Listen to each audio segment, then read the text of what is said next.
Depok merupakan kota otonom yang berbatasan dengan Jakarta, Tangerang, Bekasi, dan Bogor. Kota berpopulasi banyak penduduk ini memiliki sejarah panjang yang bermula dari abad ke-17. Hanya saja, tampaknya belum banyak orang tahu bahwa Depok sebenarnya adalah singkatan, bukan kata yang berdiri sendiri. Sejarah mencatat Depok berasal dari singkatan bahasa Belanda, yakni De Eerste Protestantse Organisatie van Christenen. Dalam bahasa Indonesia, kalimat tersebut memiliki arti organisasi Kristen Protestan pertama. Bagaimana Depok berkaitan dengan sejarah Kristen Protestan, tak terlepas dari peran Cornelis Chastelain. Chastelain adalah pegawai VOC selama 20 tahun. Dia memulai karir di kongsi dagang itu sejak usia 20-an. Dari semula hanya pengawas gudang, tapi perlahan terus naik jabatan hingga menjadi saudagar utama dan anggota Dewan Kota Batavia. Selama bertugas, pria kelahiran 1658 itu mendapat gaji bulanan sekitar 200 sampai 350 gulden. Angka tersebut cukup besar pada masanya, tapi dia jadi salah satu orang yang cukup pintar mengelola uang. Alih-alih dihamburkan, gaji tersebut dialihkan untuk membeli tanah di sekeliling Batavia.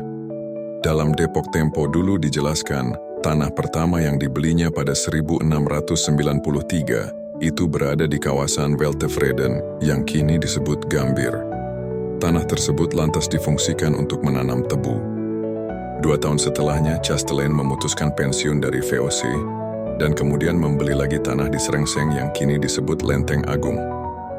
Di lahan baru inilah dia menikmati masa pensiun dan menjalani kehidupan baru sebagai tuan tanah.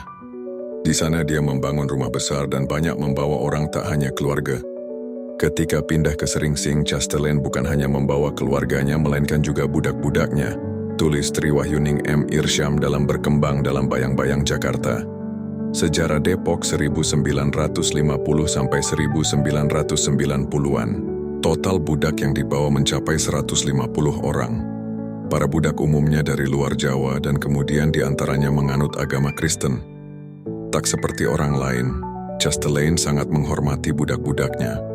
Sebagai Kristen yang taat, dia memahami persoalan hak asasi manusia sehingga sangat menyayangi mereka. Atas dasar ini pula, dia membebaskan semua budaknya. Para bekas budak yang kemudian jadi anak buah, lantas ditugaskan Chastelain mengelola rumah besar di Srengseng. Selain itu, mereka juga ditugaskan mengurus perkebunan yang baru saja dibelinya di kawasan Mampang dan Depok. Seluruh lahan itu menghasilkan tanaman penghasil cuan, seperti tebu, lada, pala, dan kopi. Semua itu lantas membuat Chastelain makin kaya raya. Dia jadi salah satu orang terkaya di Batavia, kini Jakarta, sebelum akhirnya tutup usia pada 28 Juni 1714. Setelah wafat, orang-orang tak ribut kemana perginya harta dan tanah miliknya.